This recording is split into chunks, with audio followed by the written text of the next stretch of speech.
I'm Trevor Walker. I've worked at Treyarch for about 20 years now, and I'm lead engineer, senior principal engineer, I think is my official title. All right, that's quite the title. It sounds very impressive.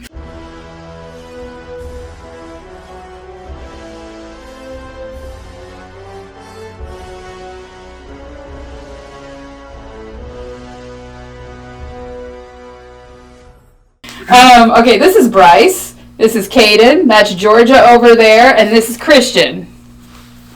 Christian, Georgia, Caden, and Bryce. Yep. Alrighty. I've seen some of my work. Yeah, he was the one, that I was sending you all that stuff. Awesome. That was interested in the internships and stuff like that.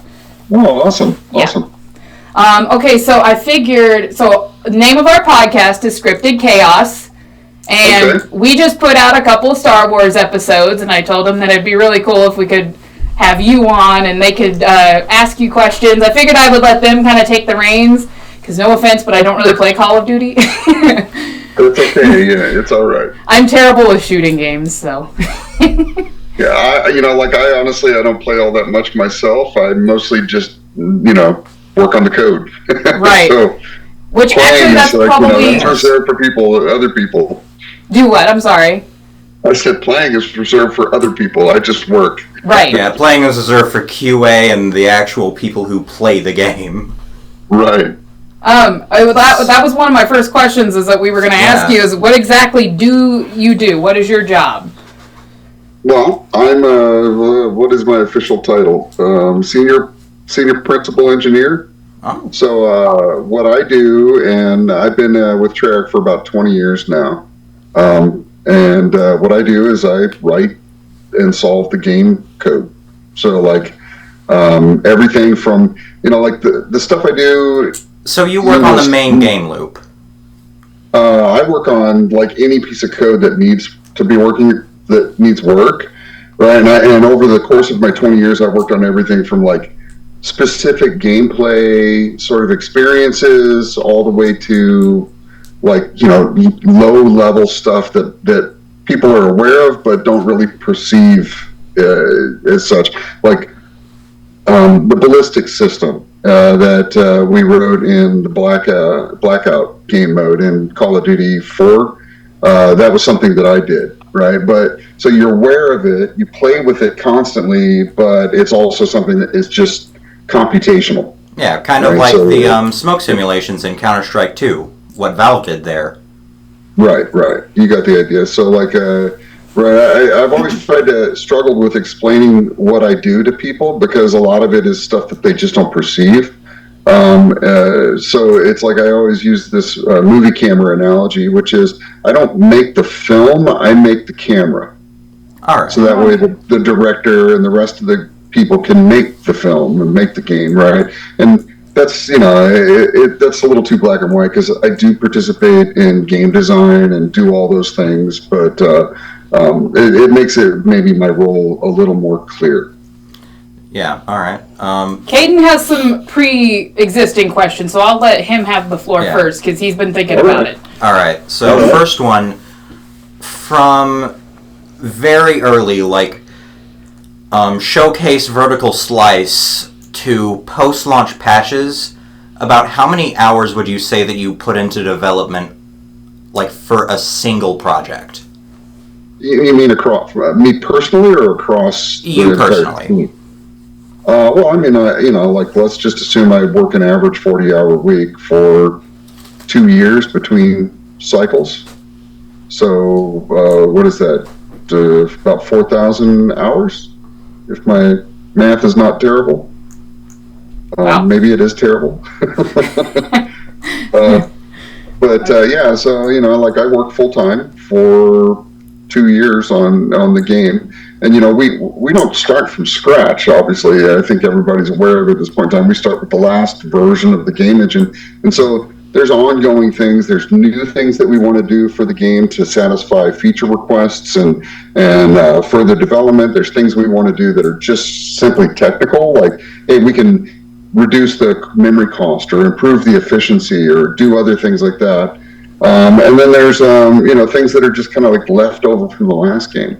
So we're always kind of coming into it with a big stack of to-dos, and then trying to figure out how we can leverage the manpower that we have to sort of accomplish the majority of that.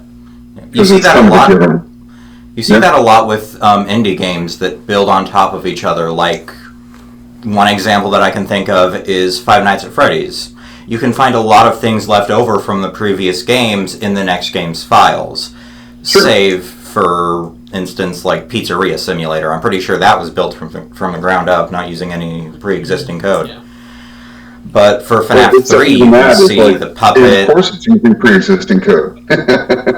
Like, there's things that you just don't rewrite, like keyboard input routines and, sort of low-level things that just don't change, string comparison operators. Like, we start, we have, let me just throw a rough estimate out there, 7 to 10 million lines of code that are in the game. And, so maybe over the course of a project, we'll rewrite 10% of that. And it's, I've been working on essentially the same code, if you want to view it in that way, for the last 20 years. Okay. And just wash, rinse, repeat? It's, I know, the memes that kind of float around as lazy devs and all this sort of thing, but I guarantee you, man, we are working full tilt the whole time just to get done. And, and if we didn't have that starting place, then you'd be like, well, why do you only ship a game once every 6 or 7 years?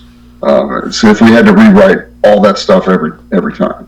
Right. Yeah. That reminds me, one thing that they ran into a lot during the early days of game development, like N64 era, is something called an optimization lottery, where you can change one line of code and it can impact the performance of the entire game as a whole, just because of the fact that it's in a different bit register. Now, obviously, you don't deal with that as often, but on average, like, how often would you say that you run into problems like that, where the code just needs to be in a different spot? Well, it does happen. It doesn't happen the way it used to happen. Like, to date myself, when you say, oh, back in the, the early days of N64, I was there. So, I was writing video game code in the mid-90s, when Doom was still like a new thing. You mean the late 1900s? Yes, the previous century. I've seen sort of the hardware evolve from I started writing stuff in the 80s for 6502 chips and 68,000 chips. So original Commodore 64 and Apple II Plus hardware and stuff like that.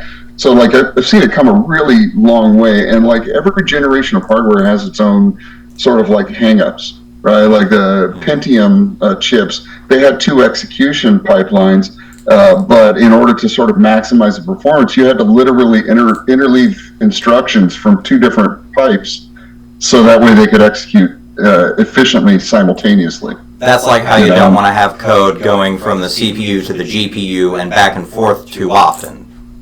Right, yeah, to put it back into sort of the N64 generation hardware, there was a lot of stuff with early PlayStation, PS2, stuff like that, where the vector units, they were optimized to do certain things, but it's you had to be really careful about what you had them do. Yeah, they were integer and not floating point variables. That's right, one thing that I remember. In the 90s, we would avoid the floating point units because they weren't fast enough. We would do everything as a fixed point operation, so we would encode floating point values as integers and then do integer operations on them. I don't know if that's an interesting technique. Nobody does that anymore because the floating point units are fast. Yeah. But this is something we did 30 years ago. One of the major structural issues in the Xbox 360, which was, a Jaguar chipset, was something called a load hit store penalty. And this is because, in order to do some operations, it would have to, complete this circuit from the inside of the chip through the caches, back out to main memory, and then back across. So there was this giant stall in your execution pipeline. So you'd have to plan for that by making sure that things had enough time to get into the cache. That way you could run as fast as you could run. So there's all sorts of like little technical issues like that we don't deal with that in this current generation of hardware anymore. So it kind of changes, and when the next generation comes out, it's going to have its own quirks and things that we're going to have to deal with. All right. Now, here's a bit of a sillier question for you. How many developer notes have you seen that have just been people getting absolutely enraged over code? Just take a look at any dump. You have this option when you're playing in like PlayStation, for example, right? To submit, oh, hey, the game crashed unexpectedly, and you get this little dialogue where you can edit. No, I mean developer notes, like comments in the code. Oh, yeah, it's if you can believe the comments in the code, because they're 20 years old in some cases, and the code has changed. This has been an ongoing thing that the engineers always have to deal with, is whether or not we should comment the code or not, because comments, they rot. I don't know if you're familiar with the term bit rot. Yeah. Yeah, so like bit rot is like things that over time they just break. They may have worked at some point in time, and then the code has changed around it enough that something has changed in a way that it now doesn't function the way it was supposed to. The code is full of stuff like that. It decays if you don't maintain it properly. So that's part of what we do every project, is just fix things that for some reason have stopped working because other parts of the code have changed. Let's let them start chit-chatting. So what are some things that you guys want to ask? Clearly Caden has more information on this. He does, but I'm going to give the floor to all of you guys, so you guys can all kind of chit-chat. I've played like 3 Call of Duty games, I don't really Well, what's some things that you want to ask about them? Just general game development info could be. Yeah, Call of Duty is not the only thing I've ever worked on. Well, I saw, so I've looked at some of your credits and stuff. I saw that you worked on some Spider-Man games. I did. Is that still pretty accurate, or have you worked on like way more than that now? Yeah, no, I've worked on about, I think I've shipped about 20 games at this point, something like that. Right, I started right out of college at this place that was shipping Philips 3DO titles. I never worked on 3DO. I don't know if you guys ever dig back in the sort of ancient archives of computers, but 3DO was like a set-top box that was a CD-ROM driven entertainment system. It never really kind of had a huge install base. It predates PlayStation 1, all that sort of stuff. Yeah. It was like Nintendo Entertainment System sort of time frame. Mm-hmm. Like cartridges? I started working at a place called Accent Media Production right out of college, and it was we were trying to make a shooter, and the competition at the time was sort of like Duke Nukem, 3D, right, Doom, like that sort of era. Quake. Yeah. We never got to the point where we actually shipped. We ran out of money before then, but went from there, and then I went on to some non-game related things. I did screensavers and a lot of other tech that nobody uses anymore. Well, what's some other questions? Like, it doesn't have to be about Call of Duty that you guys would want to ask. One of our topics of conversation that we had, and so we do a lot of hypothetical type questions. So, like, one of our first questions that we ask is, which superhero do you think would smell the worst? Well, I bet Wolverine is no joy to be around. Yeah. I think the kids mostly agreed that they thought that Peter Parker would smell the worst because he's a teenager. Oh, yeah? Yeah, and I mean, they're teenagers. I feel like they're the most... Well, one of the beginning parts, he sits there and he lifts up his clothes and goes... Like, come on! I mean, if you can't play his rent, you can't pay a washing bill either. I mean, come on. I mean, you've also got to think, Wolverine probably smells like that plus alcohol. And That's alcohol. True, yeah. A lot of cigars. Cigars too. Yeah. I don't know. I think there might be some really good choices in there. Oh yeah. Well, I said Joker because he's cuckoo, so. I feel like Joker would smell kind of floral. Even crazy people believe in showers. That's true. I feel like he would have like a floral scent to him. Yeah. Well, any other, because, gotta keep this remotely. Okay, so how does, whenever you're coding the characters into the game, how does that work? When you say coding the characters into the game,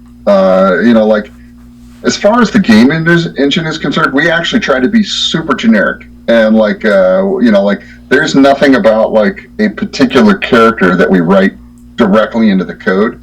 So, let me give you a little sort of background on the organization of how the game is. We have this, the game engine, which is code, and that handles sort of user input and networking and rendering and all these sort of low-level tasks, right? And then on top of that is one of the low-level tasks we have is called a virtual machine. And the virtual machine, it lets us basically create our own computer and write our own language for that computer to use, right? And then we actually write most of the game logic in that language. In the case of our game, it's called GSC, it's GameScript. And the GSC actually is probably 95% of all of the gameplay is encoded in that. And then we run that on a virtual machine that interacts with the game runtime to do things like manipulate entities and stuff, the characters you're thinking of, right? So the characters they're coded up as a combination of hard-coded assets like models, 3D models, character models, things like that, as well as animation and voice acting, right? And so we pull all of these different assets together to create these sort of cinematic scenes.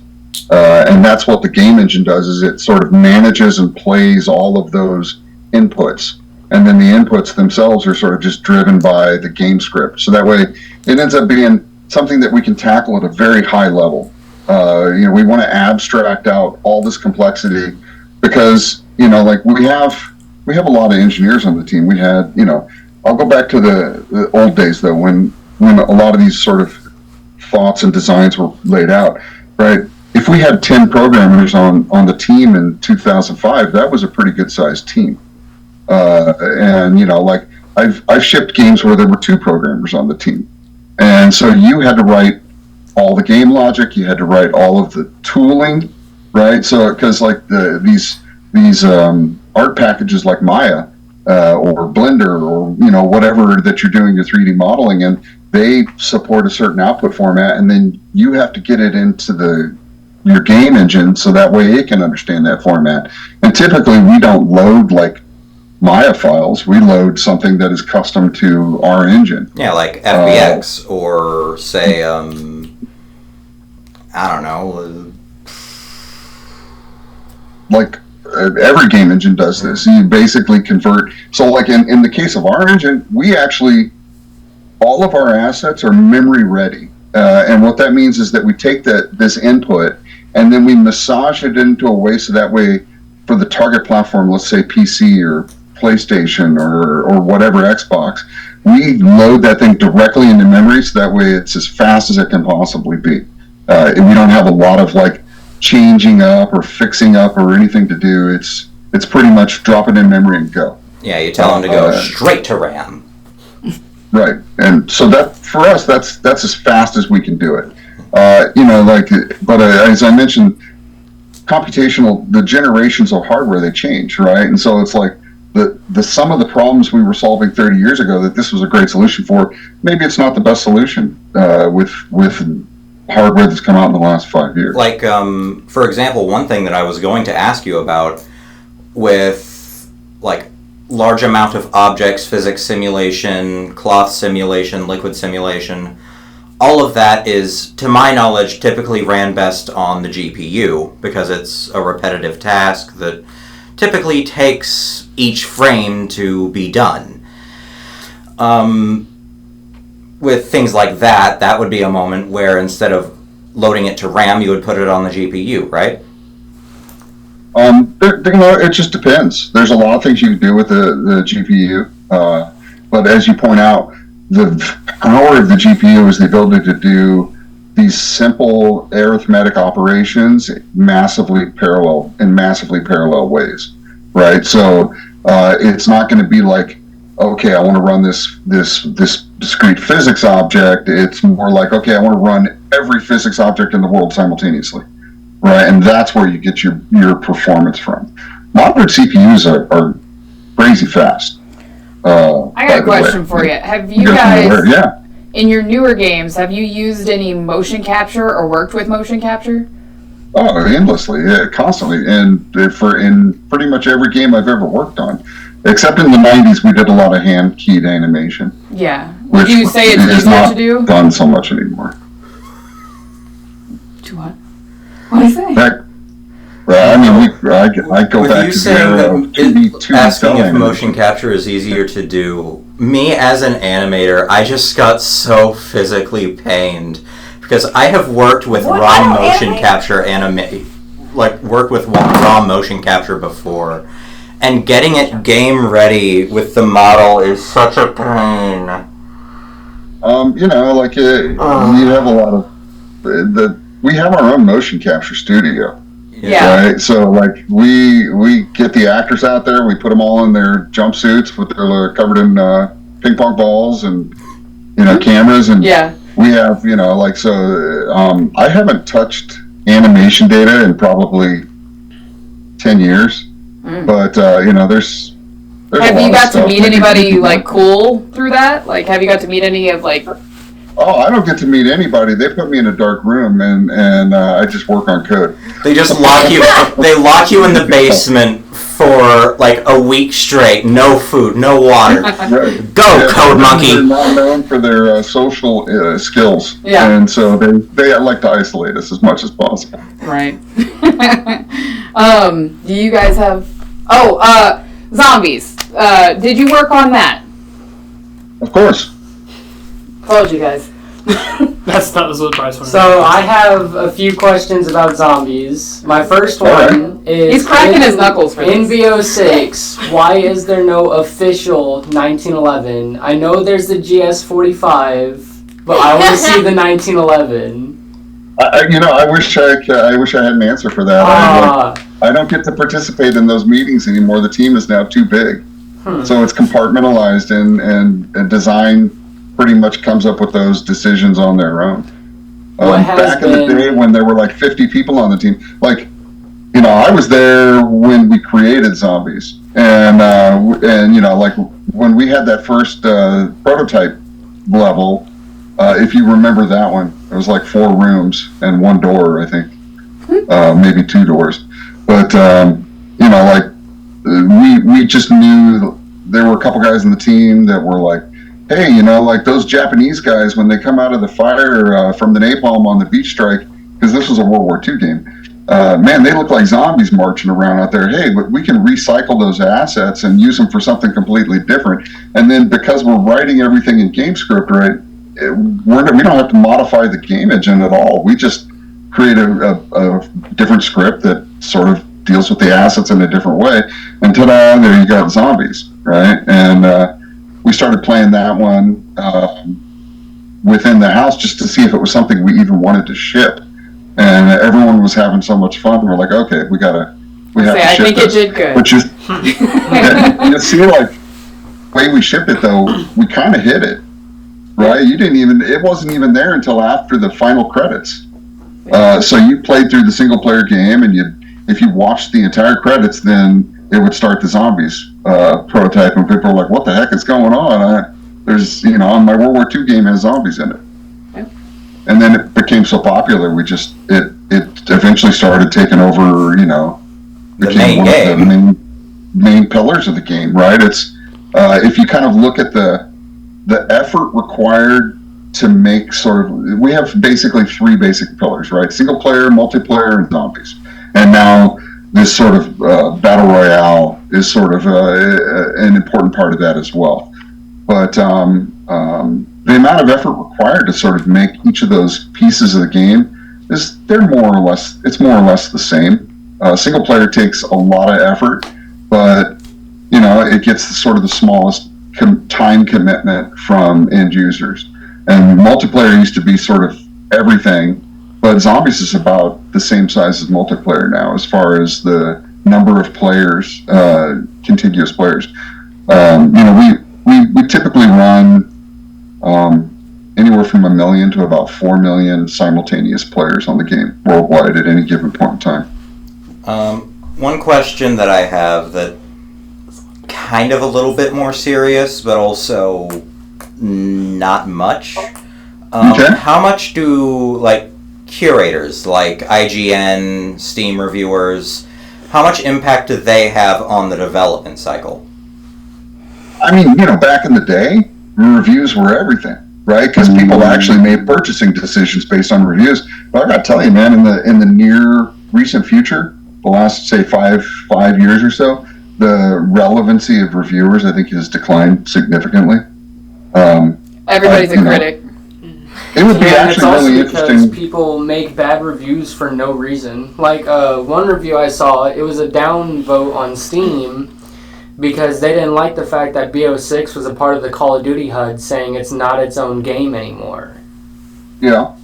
People I go online and make bad anything. reviews over anything, just because it exists. Yeah, to troll. And then you got Yeah. the people that'll insta order no matter what the game is. Yeah, just as long as it's from the same studio. Just Yeah. Well, I'm always humbled and flattered that people play the game at all. I gotta tell you, and that people are like, oh, thank you for making this game. I'm like, oh, dude, thank you for playing the game. I told them the story a while ago of when we were at Hannah's wedding, and all the boys surrounded you. Yeah. You guys remember that was fun. Yeah. That was fun. Yeah, they fully surrounded. I do not remember this. So, okay, we were at my cousin Hannah's wedding, and me and him, we're just sitting there chilling. I'm playing his extremely expensive guitar. By the way, how dare you let me play something so expensive? And we're just sitting there chilling, and then we just see this entire mob come at us, and they just they're like, thank you so much for making our childhood. And he's like, okay. Hey man, I'm a cog in the machine. Yeah. There's a lot of us. Yeah. Yeah. Well, I guarantee you probably made their childhoods too. It's flattering, and I'm humbled by it, and I'm just thankful that people enjoy our game. It's like anything. If you make music or like to paint or do art or model or anything, at the end of the day, that's really all you want is someone to appreciate your work. Enjoy it. Yeah. And so. I've been blessed by the fact that so many people have apparently appreciated our work. Oh yeah, you've definitely got a pretty good following at this point, I'd have to say. Oh, we still got time. Do we have any interesting nerd topics for him to weigh in on? Do you watch any anime? Christian started thunking. Do you Say like what? anime? What I've seen of it, I like some of it, sure. Because these kids are obsessed with anime. I don't really watch it. I'm more of a Marvel Star Wars nerd. So, Yeah. So what is it that you guys like about anime? Is it the stories? Is it the storytelling? Is it the art? I have to have a good story, and I have to have good character development. But I'm drawn in by the art style of most of them because most of them are so drastically different.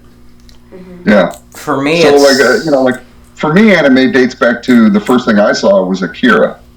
I knew he was going to say that. I don't know what that is. But okay. You don't know what Akira is? I don't. I'm sorry. You probably do. You probably do. I don't know. If I saw it, I might know it. There are references to it in everything. There was a reference. Hey, Artemis's bike off of Ready Player One? Yes. Akira. Okay. Yeah. For me, I would say that the story is what draws me in, and kind of like Christian, the story is what draws me in and keeps me.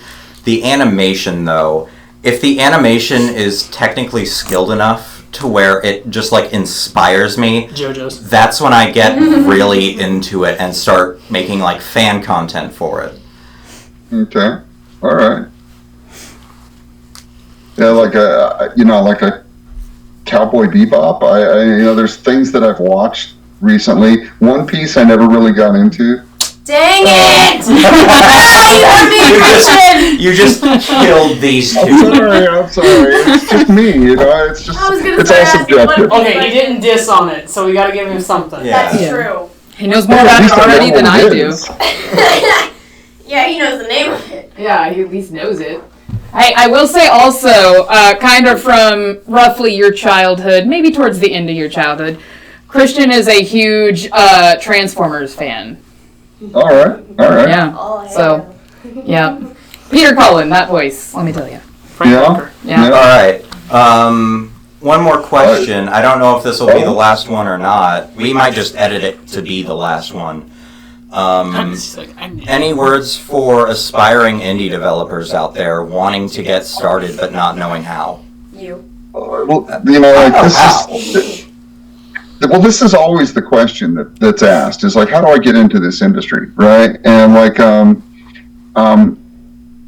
I think that there's a lot of things that people tell you have to do or that you should do or anything. But I think that just having the passion and pursuing it is maybe all that's actually really needed, right? Like, if you want to write code, right, you need to learn how to program, of course, right? You can't just show up and be like, hey, I want to be a programmer. I don't know anything about it, but you guys will teach me, right? It's very competitive now. There's a lot of guys out there that are really good at this stuff. So you have to develop the skills and be that if you want to do art or if you want to do the sound mix or you want to do code or any of these jobs, right? You have to be operating at that level. Do you guys have Foley? Do we have Foley? Yeah, of course. I feel like Georgia would be really good at Foley. Do you know what Foley is? So, like, say if you saw somebody walking, you would make the sound for them. Oh, the sound effect? Yeah. Oh, heck yeah. Yeah. Heck yeah. I was always really intrigued by that. Starting to Like, talk my language. Yeah. Learning how they did all the sound effects in Mortal Kombat was like tapestry. Oh, another really fun question. What is your favorite thing to do with, like, the code when you're bored? Just crank up random values and see what happens? No, I don't want to break it. That makes me work. No, I mean, like, on a personal save of the code, like a backup. Like, I've been lucky that I've been successful enough in what I do and the code that I work in that I kind of got to sort of steer my ownership over certain pieces of code in the direction of things that I found interesting. And the things that I always found interesting were compilers and programming languages and runtime environments. So the scripting language component that I was describing to you, that's the part of the code that I own. So I write and maintain a compiler, all of its sort of runtime linkages and runtime environment. I write and I maintain the virtual machine and all of that. And that really has a very broad sort of interaction across almost the entire code base. So right? you may not have made it, but you are effectively the current, like, keeper of GameScript. We would describe it as a stakeholder. I'm the stakeholder in this thing, right? So, there are other people involved in it. Pardon me, I interact with them continuously, but, like at the end of the day, the guy that's going to modify the compiler to change the language to add some new feature, that's probably going to be me that does that. So, which is great. Like I said, it dovetails into my personal interest. So the things I'm excited about are like, I can do sub-object expression elimination and optimizations within the compiler to stuff that like people are going to be like, I have no idea what you're talking about. I'm like, don't worry about it. It'll just go faster. And so I like low-level programming. I write really low-level stuff, string management systems, and what's your proudest moment that you've done in your career? I don't know. I would have to say I wouldn't necessarily point to any particular bit of code that I've written per se, other than just like the game. Like to me, like Black Ops 1 will always be the ultimate expression of Black Ops as a game, because the single player was something I was very deeply involved in, like design wise and gameplay wise, and like we just had a lot of fun with it, man. We really enjoyed it, and so hopefully that's something that. And that's my perception is that people go, oh yeah, that one was great, Well, I'm assuming back then it probably wasn't so demanding either. Like you got to just have more fun instead of trying to crank out a new game. There were like 70 people on the team at that point in time, yeah. Which is, everybody. You go out to lunch with half of them. You sit there and you talk about the game all the time, and you're all, you're all contributing sort of to this design conversation. What's this game going to be? And then like if you get like wild inspiration, you can run with it. Like I don't know if in Black Ops 1 if you guys have ever gotten out of the chair in the front end, front end menus, and walked around and played with the computer and all that stuff. That was I don't want to take full credit for it, but that was mine. I was like out what the computer was for. Like if it did something. Yeah, I wrote all that computer stuff. I did all that, and I didn't do it because anyone was like, "Oh, we got to do this." I was like, "I'm going to sneak it in so that way it's there," because I want Zork to be the greatest selling game of all time, and so I put Zork in it. There you go. Do you guys have any final questions for him? Because we'll probably wrap it up. I got one final comment.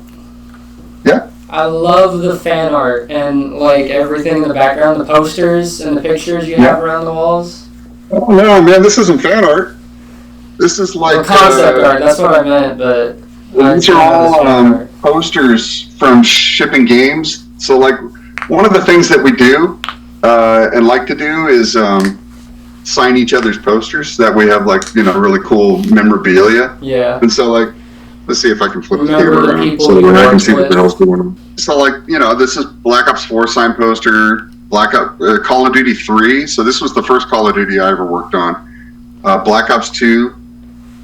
So this was the original Black Ops, Black Ops 3, right? These are a bunch of awards that I get for being here for a really long time. Nice.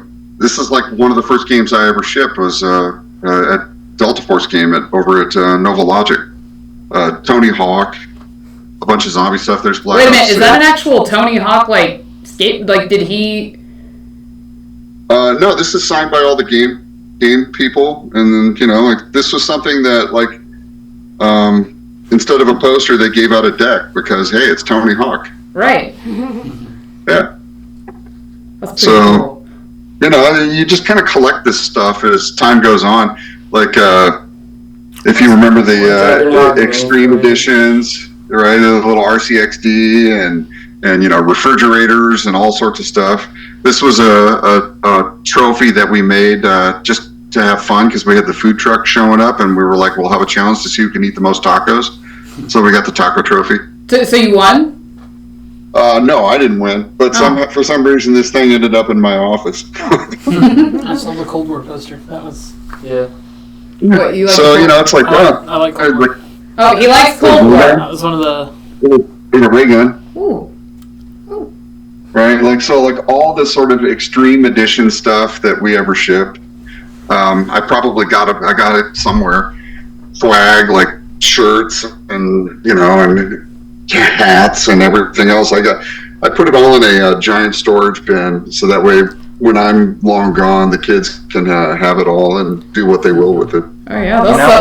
I got another question. If there was one franchise that you could work on that isn't Call of Duty, what would it be?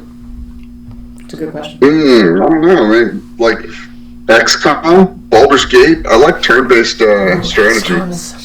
Nice. So, I'm a Fallout gal.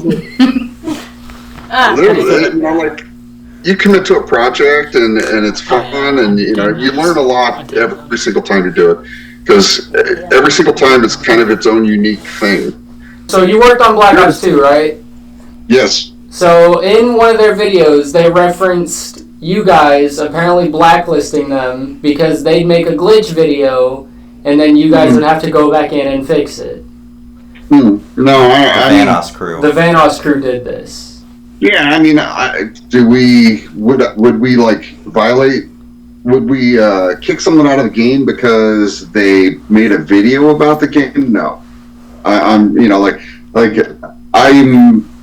aware of some of the enforcement stuff, but that's not really my daily job. He's locked in a room. Yeah, locked in the basement. A room full of rats! So, like, No, the rats make me cry! Calm down. What we enforce or don't enforce or whatever. But, like, if, one of the things about security is that you can't really talk about security, right? Because you the first rule of Fight don't want Club. the other side to know what you're doing, Yeah. right? And so we tend to be very secretive in that regard. But I would say that if someone posted a glitch video or whatever like that, then my guess would be that maybe it was a demonstration of cheating or some other thing where they felt like, hey, this is a violation of the terms of the EULA terms that we require people to abide by when they play our game. So, like, that as far as the details, they may come back, oh, I wasn't cheating, I was demonstrating problems that exist within the game itself or whatever. Hey, I'm sure that it generated bug reports for us and things that we had to address, right? But as far as like, oh, well, I'm cheating as a helpful way to show you the problems in your game, I don't buy that, man. I think that's I don't think that's a great argument to make on their part. But I don't know I was the gonna say, details. it's like the bass player of the group who gets locked in the room and only comes out For whenever. exploits that are the result of bugs, that's typically for QA to look at. Not a bass player. Right. Let me make an analogy. Hey, I went and robbed that bank to show you how unsafe your safe is. Get gooder, guys. Yeah, gosh, it's your problem. I'm pretty sure the government's going to go, I don't care, man, you're in jail anyway. So maybe it's that sort of situation here. I don't know. We're always trying to. It's an arms race, right? And one of the unfortunate consequences of us getting better and better at stopping people from cheating is we make better and better cheaters. And so we're always to this day still fighting that fight. Christian says you're like the bass player of the company. You get locked in a room. As long as I'm in the pocket, it's all good. Right. Okay, well, we are gonna wrap up. Thank you so much for talking to us. I'm sure the kids enjoyed it. Yeah, that was amazing. Yeah. Oh man, anytime. Yeah. Alrighty. Well, I guess we will maybe talk to you later. Have you back on another episode if you want to be on another one. Sure, anytime. So I guess we'll see you later. You're going to have to let us know when you're free if you want to be on another episode. Yeah. Just, throw a date out and I'll make sure my calendar's clear. All right. Yeah. Okay. Well, you take care of yourself. Yeah, I'm sure. Yeah. Bye, guys. Pleasure talking to you. See ya. Stay frosty, soldier! I'll do my best. Thank you.